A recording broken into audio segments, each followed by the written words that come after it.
Oke,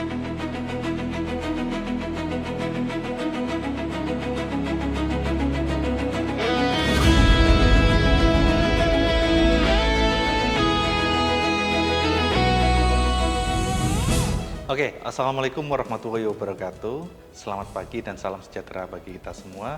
Perkenalkan, nama saya Fahmi Muatazuri. Saya adalah dosen program studi D3 Administrasi Bisnis Politeknik di Malang. Video ini saya buat untuk memenuhi prasyarat sertifikasi dosen tahun 2026. Pada kesempatan kali ini, saya akan menampilkan video yang memperlihatkan proses pengajaran menggunakan metode DIA atau Delivery, Interaction, dan Assessment. Selama di Politeknik Negeri Malang, saya mengajar di bidang keilmuan manajemen sumber daya manusia. Ada beberapa mata kuliah yang saya ampu, salah satunya adalah reprografi. Di mata kuliah reprografi, saya telah membuat modul untuk menunjang proses pembelajaran mengajar dan pemahaman mahasiswa terkait tentang materi-materi yang ada di mata kuliah tersebut. Mata kuliah reprografi memiliki beban SKS sebanyak 3 SKS dan ditempuh di semester 4. Adapun deskripsi mata kuliah reprografi arsip adalah sebagai berikut. Yang pertama adalah mempelajari mengenai manajemen dalam reprografi. Dalam perkantoran banyak sekali pekerjaan yang sangat membutuhkan kemajuan teknologi, di mana salah satu tugas kantor adalah pengelolaan dokumen organisasi yang kita kenal dengan kearsipan. Perkembangan ilmu dan teknologi membawa perubahan dalam manajemen kearsipan. Perubahan ini terutama berkaitan dengan perkembangan dalam penggunaan bahan atau material dalam proses atau penggandaan dokumen. Pada awalnya, manajemen kearsipan hanya menangani penggandaan dan dokumentasi dalam bentuk kertas. Sejalan dengan perkembangan ilmu dan teknologi, dapat digandakan dalam bentuk disket komputer, salinan dari mesin kopi, ataupun rekaman elektronik dalam bentuk kaset maupun video. Adapun CPL dari mata kuliah reprografi ini adalah yang pertama, mampu menyusun dan menerapkan prinsip etika, norma, serta standar profesional dalam pengelolaan arsip konvensional maupun digital, serta bertanggung jawab. Yang kedua adalah mampu merancang dan mengembangkan sistem dan prosedur kearsipan berbasis teknologi dan informasi yang inovatif sesuai dengan kebutuhan organisasi. Dan yang ketiga adalah mampu mengelola layanan jasa kearsipan yang menginternalisasikan semangat kemandirian berdasarkan prinsip-prinsip teknopreneur serta mengembangkan jaringan kerja yang luas, baik dengan penuh tanggung jawab. Setelah menempuh mata kuliah ini, diharapkan mahasiswa mampu untuk yang pertama adalah mampu untuk menganalisis dan menjelaskan ruang lingkup teknologi reprografi dan menerapkannya. Yang kedua adalah mampu menganalisis, menjelaskan prosedur dalam reprografi arsip, manajemen reprografi yang difokuskan pada dokumentasi elektronik dan kopi sebagai salah satunya untuk pengelolaan arsip yang bersumber dari duplikasi atau salinan asli suatu dokumen. Ketiga adalah mampu melaksanakan menyalin dalam reprografi termasuk langkah-langkah dalam proses offset, perlengkapan-perlengkapan yang digunakan untuk proses reprografi. Yang keempat adalah mampu mengurai tentang jenis-jenis peralatan penghitung dan pengolah kata dalam reprografi. Yang kelima adalah mampu memberikan wawasan pengetahuan dan keterampilan tentang prinsip-prinsip pelatihan di bidang reprografi sebagai dasar dan pedoman bagi praktik manajemen reprografi dan pelatihan di bidang reprografi. Dan yang terakhir adalah mampu memberikan wawasan dan keterampilan tentang menjelaskan pemeliharaan perawatan arsip khususnya dalam hal penentuan lokasi. Bentuk mata pelajaran kuliah ini dilaksanakan secara luring, diawali dengan pretest menggunakan platform kuis, kemudian dilanjutkan dengan pemaparan materi, diikuti dengan demonstrasi alih media menggunakan alat bantu alih media, dan partisipasi mahasiswa juga diperlukan saat demo ini.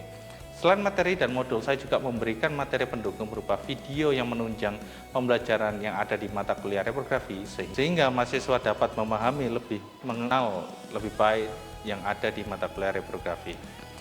Dan juga materi-materi pembelajaran reprografi juga saya upload di LMS Google Classroom, dan juga LMS ini digunakan untuk pengumpulan tugas serta asesmen yang akan dikerjakan oleh mahasiswa.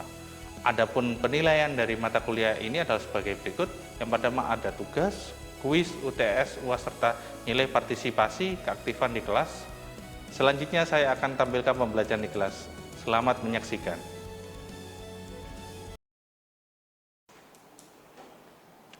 Oke, Assalamualaikum warahmatullahi wabarakatuh. Waalaikumsalam warahmatullahi wabarakatuh. Selamat pagi anak-anak. Gimana keadaannya?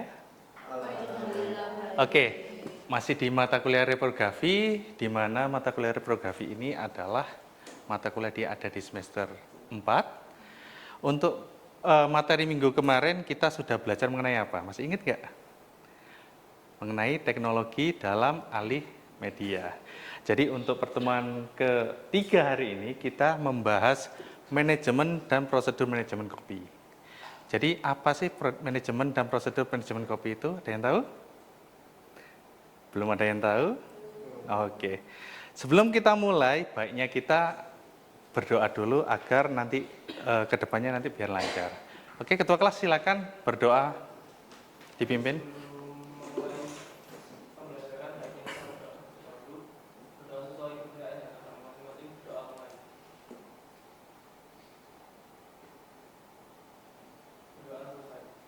Oke, dapat diakhiri. Oke, berikutnya sebelum masuk ke materi, ada sebuah quote, sebuah bangsa yang besar tidak hanya diukur dari megahnya gedung yang dibangun, tetapi dari seberapa tertib mereka merawat bukti otentik peradaban melalui arsip. Tanpa arsip, kebenaran hanyalah desas-desus. Arsip adalah benteng keadilan dan saksi bisu yang tidak pernah bohong. Nah, dari quote ini ada yang pernah tahu nggak? Beberapa pejabat kita sudah pernah hampir kena OTT karena apa? Karena arsip. Dan ini sudah pernah terjadi di sekitar kita. Yang pertama adalah kasus ketika ada audit dari BPK. Jadi pejabat ini disangka tidak melaksanakan kegiatan, tapi tertolong oleh arsip. Tertolong karena apa? Ada yang tahu nggak berita ini? Nggak ada yang tahu? Ya, Asura? Karena ada buktinya, Pak. Apa buktinya? Arsipnya yang disimpan. Lah, arsip yang disimpan. Kebetulan hanya karena sebuah daftar hadir dan berita acara sebuah rapat, akhirnya pejabat ini akhirnya lolos dari jeratan hukum. Ini kenapa arsip itu begitu penting untuk di pemerintahan. Oke, sebelum masuk di materi, saya akan mengadakan post test. Silakan dikeluarkan HP-nya. Silakan di-scan ini dulu.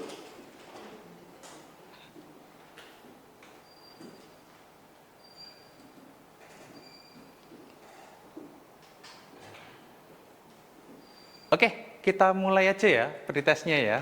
Ada 3 pertanyaan di dalamnya, silakan kalian jawab. Sudah masuk?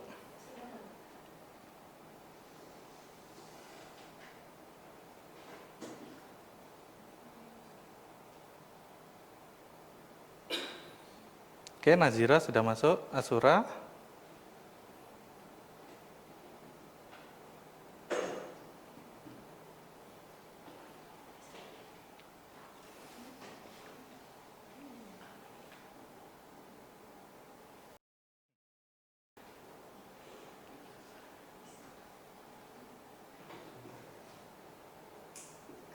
Hasil sudah keluar ya. Ternyata banyak yang sudah di sini sudah sedikit banyak sudah mengetahui materi ini sebenarnya.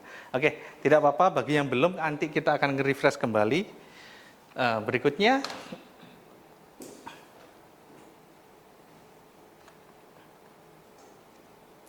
nah, yang pertama yang akan kita bahas adalah mengenai ruang lingkup manajemen reprografi. Kira-kira apa aja ya yang ada di ruang lingkup manajemen reprografi atau di record center? Ada yang tahu? Yang pertama ada yang namanya records manager, atau kalau misalnya ada di pemerintahan ada kepala UPT, kepala bagian, kasubag, itu salah satunya ada records manager. Jadi di records manager ini bertanggung jawab atas pengadaan kertas, surat melalui proses reproduksi, di mana mereka saling terlibat dalam pembuatan keputusan manajemen, termasuk operasi reproduksi. Ketelitian dalam manajemen reprografi ini dapat membuat pembeda yang signifikan untuk produktivitas operasional. Selain ada di record manager, ada apa lagi yang ada di dalamnya record center? Apa aja? Ada arsiparis, ada apa lagi? ada bagian Alimedia, ada mungkin sampai bagian cleaning karena di record center itu macam-macam dalamnya sesuai dengan kebutuhannya. Oke, ruang lingkup manajemen reprografi berikutnya adalah perlengkapan dari manajemen reprografi. Yang pertama adalah seorang records manager harus bisa memilih perlengkapan yang sesuai dengan kebutuhan yang ada di departemennya. Dan berikutnya adalah menempatkan lokasi perlengkapan. Nah, di sini ini ada gambar desain record center.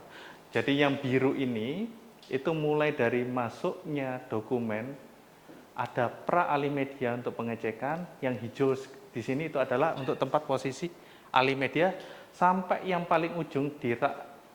Paling ujung ini adalah rak untuk penyimpanan arsip akhir. Nah, ini perlu perlu dibuat sedemikian agar penyimpanannya aman dan terjaga. Gitu. Terus yang terakhir, ada pemimpin ini harus bisa menganalisa biaya. Biaya ini di dalamnya biaya apa aja? Mungkin ada biaya pembelian, perawatan, terus untuk membeli alat-alat juga harus dibuatkan. Nah, berikutnya adalah reproduksi arsip. Nah, ini langsung kita masuk ke materi inti, di mana reproduksi arsip adalah suatu penggandaan isi dokumen, tetapi tidak selalu dalam bentuk penampilan yang sama. Jadi, reproduksi arsip ini ada dua macam. Yang pertama, Alimedia arsip sama duplikasi. Nah, ada yang tidak tahu kira-kira apa Alimedia itu sebenarnya? Apa? Tiga? Alimedia arsip itu merupakan proses mengubah bentuk fisik dan juga format arsip dalam bentuk media lain. Biasanya itu dari analog ke digital, atau dari cetak ke microfilm. Benar. Terus untuk duplikasi? Kalau duplikasi itu menggandakan arsip ke bentuk yang sama. Misalnya seperti kertas yang difotokopi menjadi kertas, kemudian file PDF yang dikompilasi menjadi file PDF yang baru. Benar sekali. Makanya tadi bisa kita lihat ya nilainya bagus-bagus ya. Ternyata banyak yang sudah tahu untuk proses reproduksi arsip. Nah, untuk reproduksi arsip yang pertama adalah proses Alimedia. Nah, di gambar sini ini yang pertama adalah ada yang namanya OpenReel. Jadi ini memang teknologi yang agak lama ya. Karena sudah ada di era tahun 70-an sampai 60, 70, 80-an. Jadi kalau dulu merecord audio itu bukan pakai handphone seperti sekarang ya, dulu pakai OpenReel ini.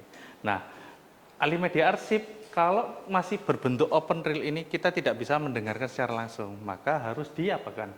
Dialimediakan. Alatnya apa? Kaset. Pernah pakai kaset? Pernah atau enggak? Kalau dilihat dari zamannya, alat ini sudah bukan zamannya kalian lagi. Kalian paling sudah pakai Spotify, pakai handphone. Nah, ada Walkman. Mungkin kalau orang tua kalian mungkin masih pakai ini. Oke, sedangkan untuk proses duplikasi, jadi kalau zaman dahulu, kaset itu bisa diduplikat menjadi kaset. Jadi, biasanya tape itu kan ada dua, set A dan set B. Nah, ini yang bisa digunakan untuk menduplikasi sebenarnya. Bukan berarti kalau satunya rusak, satunya bisa dipakai, enggak. Kalau dulu bisa dipakai duplikasi. Mungkin kalau sekarang sudah jarang. Jadi kalau duplikasi atau copy itu bentuknya harus sama. Kaset itu kaset, DVD itu DVD. Itu bentuknya di duplikasi. Oke, pertanyaan adalah apakah letak perbedaan dari Alimedia arsip dengan duplikasi copy? Sudah dijawab Atika tadi ya. Jelas ya? Oke.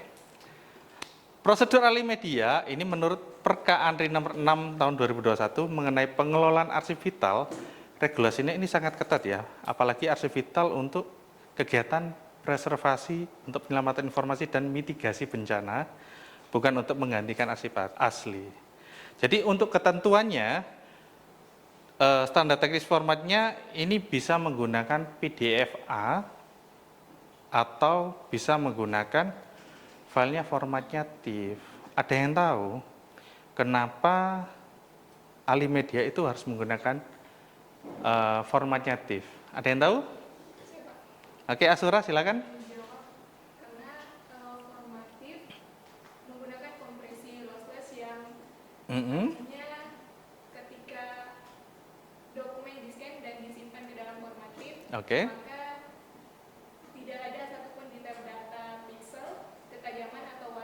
akan terbuang. Oke, benar sekali. Kenapa kita harus pakai TIFF? Padahal biasanya kalian pasti saya yakin pakai gunakan JPEG. Nah, bedanya kalau JPEG dan TIFF, kalian kalau melihat TIFF itu benar-benar formatnya ya seperti posisi ketika di-scan. Kalau JPEG mungkin sudah ada inches-nya di dalamnya. Ingat ya, kayak kamera kalian tiba-tiba, oh kok terang sendiri. Nah, itu JPEG prosesnya sudah di inches. Itu bedanya dengan TIFF. TIFF kalau di TIFF apa adanya seperti itu. Oke, berikutnya adalah prosedur alih media. Ini cukup panjang ya. Mulai dari tahap pra-alih media atau persiapan, dimulai dari seleksi dan penilaian dokumen. Nah, biasanya di awal ini ketika kita menemukan dokumen yang sudah rusak, itu harus diapakan? Di mata kuliah yang sebelah, mata kuliah apa? Bukan reprografi, kan mata kuliah ini reprografi. Di preservasi lah. Dokumen-dokumen yang kiranya ada kerusakan harus dipreservasi atau diremajakan kembali agar bisa dialih mediakan. Jadi bukan berarti rusak ya. Misalnya rusak gini, rusak misalnya dokumen ini rusak atau sobek gitu. Akan dibiarkan seperti ini terus dialih mediakan? Enggak. Minimal apa? Yang sobek itu harus disatukan kembali menggunakan lem khusus sampai tidak kelihatan. Nah, ini bentuknya harus utuh dulu, tidak sobek sebelahnya. Kecuali memang dokumennya ini sudah rapuh sekali dan nggak bisa dilem, akan biasanya di apa? Di enkapsulasi dulu. Itu yang penting. Oke. Berikutnya adalah pembuatan target atau logbook. Ini untuk mencatat informasi dokumen apa yang akan dialih mediakan. Nah, kita di materi reprografi ada di tahap 3 dan 4, yaitu tahap eksekusi dan tahap pengendalian dan QC. Jadi di tahap eksekusi ini ada, kebetulan kita punya alat ya, ini saya sebut merek aja Visan. Jadi alat Visan ini untuk proses alih media. Berikutnya setelah dialih mediakan maka harus di QC, dicek. Habis ini kita akan bikin role play untuk mengalih mediakan dokumen. Dan yang berikutnya ada tahap penyelesaian penyimpanan dan administrasi legalitas. Ini ada di mata kuliah apa? Mata kuliah sebelah? Di penyimpanan? Bisa di arsip dinamis, bisa di mata kuliah lain. Oke. Kita lanjut. Saya butuh 1 orang untuk membantu di role play. Role play yang pertama adalah alih media dokumen, yang kedua adalah alih media buku atau dokumen jilid. Ada yang mau bantu saya di depan sini? Oke, Alia silakan maju.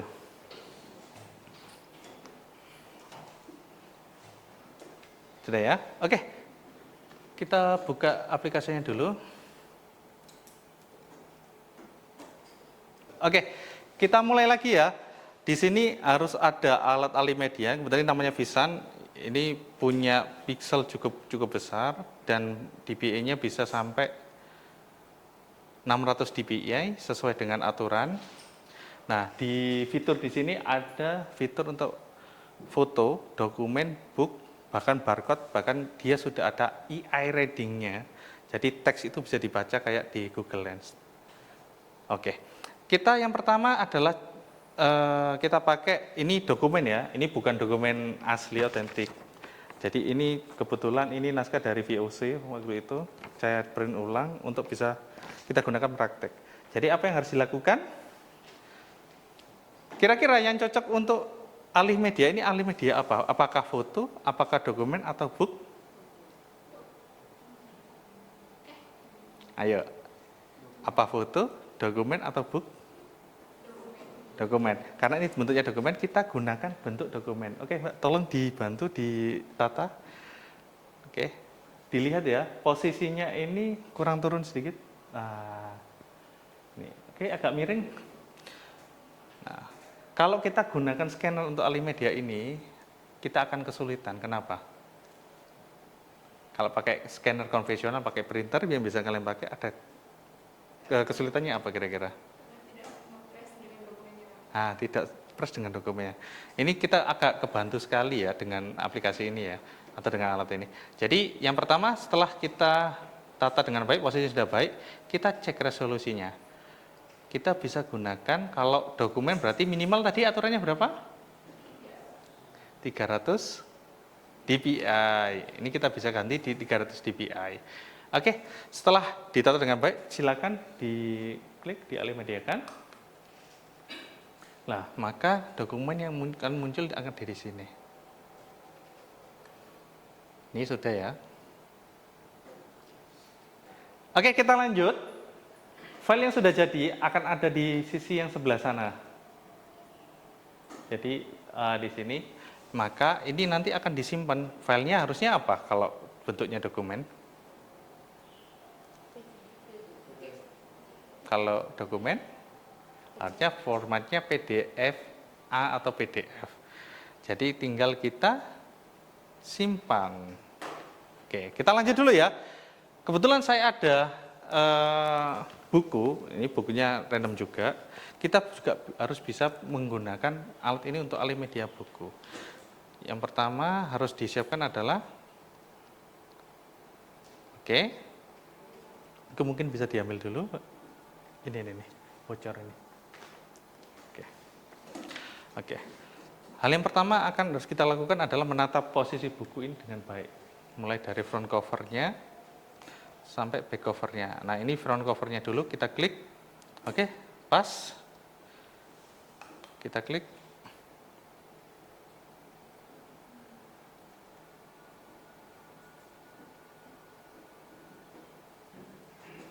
Oke, back covernya.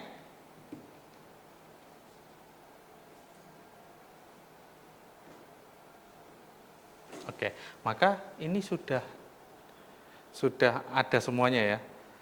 Oke, berikutnya langsung ke isi. Posisikan harus terbuka dengan baik. Kemudian kita scan. Ada sisi kanan, ada sisi kiri. Jadi ini membantu banget kalau kalian nanti nge-scan. Kalau kalian pakai printer pasti jadi satu. Ini kalau ini enggak, bisa jadi sisi kanan dan sisi kiri untuk PDF-nya. Kalau selesai, kita ekspor di sini. Nah, kita bisa setting mau posisi AB sendiri atau 2 jadi 1 gini atau per halaman bisa. Kalau kalian pakai scan normatif, itu nggak akan bakal bisa memakai ini. Jadi kita bikin A dan B, kita ekspor. Nah, ini hasilnya akan muncul seperti ini. Nah, ini kebetulan tadi disetting bukan kanan kiri ya, tapi per halaman. Nah, ini kan masih kacau. Tadi berarti ada kesalahan ketika menyimpan. Ini kita merge left and right. Oke. Kita merge dulu.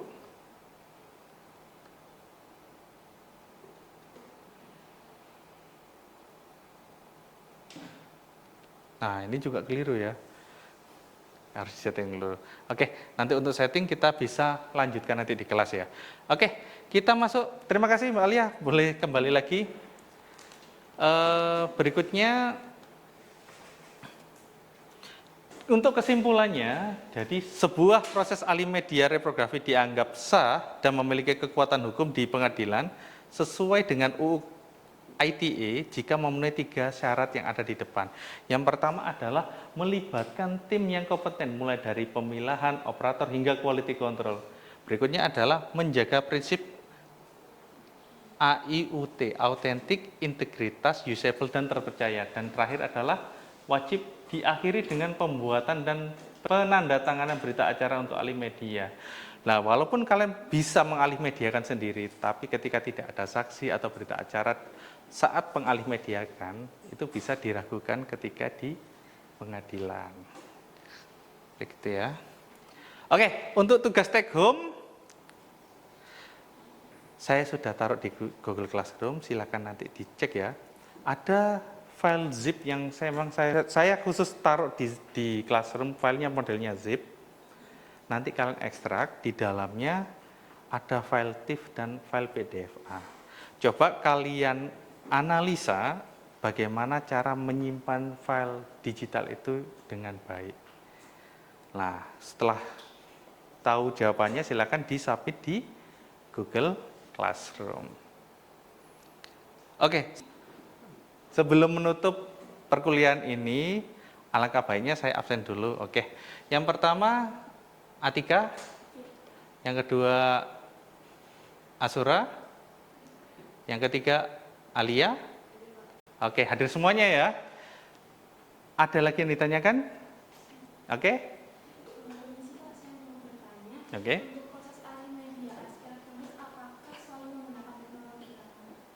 Oke, kalau memang dilihat dari story-nya ya, reprografi itu memang teknologi yang memang lama. Teknologi lama kita sudah nggak memakai, jadi tidak selalu menggunakan teknologi lama. Buktinya ini kan sudah menggunakan teknologi yang baru. Maka proses reprografi sekarang sudah bergeser dari perspektif yang lama ke perspektif yang modern menggunakan alat-alat modern walaupun medianya masih lama. Oke, cukup? Terima kasih semuanya, semoga perkuliahan hari ini bisa diterima dengan baik. Untuk minggu depan kita akan lanjutkan dengan diskusi lagi mengenai apa? Mengenai tugas yang sudah dikerjakan tadi. Terima kasih semuanya. Assalamualaikum warahmatullahi wabarakatuh.